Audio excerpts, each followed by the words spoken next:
नमस्कार दोस्तों, राधे राधे। प्रिय दोस्तों, ऐसा कहा जाता है कि इस कहानी को पूरे लगन से और पूरे ध्यान से सुनने से उसके जीवन में कभी भी किसी प्रकार का कोई भूत पिशाच का साया उसके शरीर पर नहीं होता। यदि कोई इंसान अपने घर वालों को इस कहानी को सुनाता है तो प्रिय दोस्तों, उसके पूरे परिवार से हमेशा हमेशा के लिए दुख पीड़ा का नाश होता है। कभी भी उसके घर में जादू टोना भूत पिशाच नहीं होता। प्रिय दोस्तों, इसलिए इस कहानी को पूरा जरूर सुनिएगा। प्राचीन काल समय में एक सूरज नाम का व्यक्ति रहता था। उसके एक पुत्री जन्म लेती है। वह अपनी पुत्री का नाम चांद रख देता है, लेकिन जब भी वह अपनी पुत्री के समक्ष आता है तो प्रिय दोस्तों, उनके दिल में बेचैनी होने लगती है। जब अपनी पुत्री का उसने नामकरण करवाया था तो उसी वक्त ज्योतिषियों ने उसके साथ एक दुख भी जोड़ दिया था और कहा कि पिता और पुत्री दोनों कभी भी एक साथ नहीं निकल सकते, एक साथ नहीं रह सकते। सूरज और चांद के एक साथ निकलने का दिन धरती पर कयामत के दिन के तौर पर दर्ज हुआ। इसलिए सूरज ने अपनी बेटी के रहने के लिए दूर एक पहाड़ की चोटी को चुना। बड़ी खूबसूरत सी दिखने वाली इस चोटी को चांदकोट कहते हैं। चांदकोट में चांद दो बलवान भैंसों के साथ अकेले रहती थी। वहीं खेती करती, चारा उगाती और अपनी भैंसों के साथ रहा करती थी। दूध की सफेदी जैसी उजली चांद पालक के टुकड़ों जैसी कोमल थी, पर उसके जीवन में जेठ के दिनों जैसी उदासी थी। उसके रूप पर आकाश के सारे राजकुमार मरते थे। सूरज को तो बादल लड़का खूब पसंद था। उसने बिना चांद से पूछे ही चुपके से उसका रिश्ता बादल लड़के से कर दिया था। एक बार सूरज के घर धरती से एक गरीब राजकुमार आया। सूरज ने जब उसे उसके आने का कारण पूछा तो गरीब राजकुमार बोला, मेरा इस दुनिया में कोई नहीं है, मुझे कोई काम दे दो और अपने यहाँ रहने की जगह भी दे दो। गरीब राजकुमार कई दिनों से भूखा और प्यासा था। उसका हाल देखकर सूरज को उस पर दया आ गई और कहा, चांदकोट में मेरी बेटी चांद रहती है, तुम वहाँ जाओ और उसकी भैंसों के लिए चारा उगाओ और खाने के लिए खेती करो। राजकुमार चांदकोट की ओर चल पड़ा। आज से पहले चांदकोट पर कोई आदमी नहीं आया था। जब चांद ने उसे देखा तो उसे चांदकोट पर कदम नहीं रखने को कहा, पर राजकुमार नहीं रुका।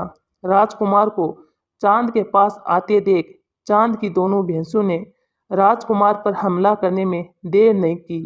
राजकुमार ने दोनों भैंसों को उनकी नुकीली और मोटी सींग से पकड़कर उनको बस में कर लिया। राजकुमार का यह साहस देखकर चांद बड़ी प्रभावित हुई और उसने भैंसों को राजकुमार के बीच के युद्ध को रोक दिया। चांद ने उसे उसके चांदकोट आने का कारण पूछा तो राजकुमार ने बताया कि वह बड़ा अभागा राजकुमार है, उसका इस दुनिया में कोई नहीं है, इसलिए वह सूरज से मदद मांगने गया था। उसी ने दया दिखाते हुए उसने आपकी सेवा करने के लिए यहाँ भेजा है। चांद ने कहा, ठीक है, पर तुमको मुझसे दूरी पर रहना होगा, क्योंकि मैं किसी आदमी की छाया में नहीं रह सकती।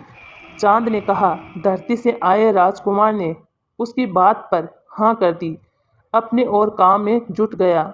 वह कभी चांद के करीब नहीं आया, पर चांद हर दिन उसे काम करते हुए निहारती रहती। धीरे धीरे चांद के भीतर उसके करीब जाने का डर भी खत्म होता रहा। न जाने कैसे उसके जीवन की उदासी भी कम होती रही। एक दिन जब चांद धरती से आए गरीब राजकुमार को निहार रही थी तो दूर घास काट रहे थे राजकुमार को देख छेड़ने लगी और बोली, अरे घास काटने वाले लड़के, तुमको घास काटने के सिवा और भी कुछ आता है या नहीं? धरती से आया लड़का एकदम से ठिठका और कुछ जवाब नहीं दिया, बस चांद को देखता रहा। चांद उसके पास गई और पास बैठने की जगह बनाई और हाथी के दांतों के बने पासे निकाले और दोनों साथ बैठकर खेलने लगे। उस दिन के बाद दोनों हर रोज बैठकर पासे खेलते रहे और खूब हंसते। चांदकोट की पहाड़ी के आसपास बुरुज खिलने लगे। न्योहली चिड़िया के गाने हवाओं में सुनाई देने लगे। चांदकोट की पहाड़ी में प्रेम की बहार बहने लगी। चांद और धरती का राजकुमार एक दूसरे से बहुत प्रेम करने लगे। चांद और धरती के राजकुमार के प्रेम की बातें आसमान में तरह तरह से उड़ने लगी और खबर बादल तक पहुंच गई।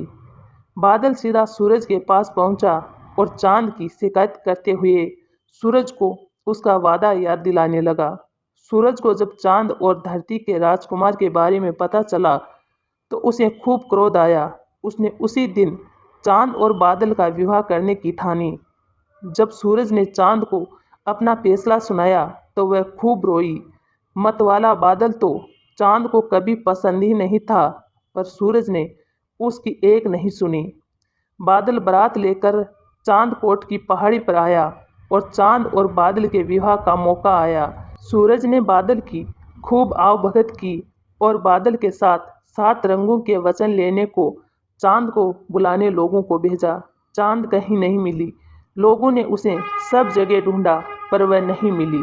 सूरज के आदमी चारों दिशाओं में गए और आखिर में उन्हें चांदकोट के सबसे ऊंचे पेड़ पर लटका हुआ चांद का शरीर मिला। मौत के बाद भी चांद उजली और सुंदर लग रही थी। धरती से आए राजकुमार ने चांद को नीचे उतारा और तब तक उसे लिपटा रहा जब तक कि सूरज के लोगों ने उसे उसी से अलग नहीं किया। सूरज के लोग चांद का शरीर लेकर चले गए। धरती के राजकुमार ने उनका पीछा किया। नदी के किनारे चांद की चिता सजी हुई थी। जैसे ही चांद की चिता में आग लगी, धरती का राजकुमार जलती चिता में कूद गया। कहते हैं धरती के राजकुमार की रूह एक पक्षी में बदल गई।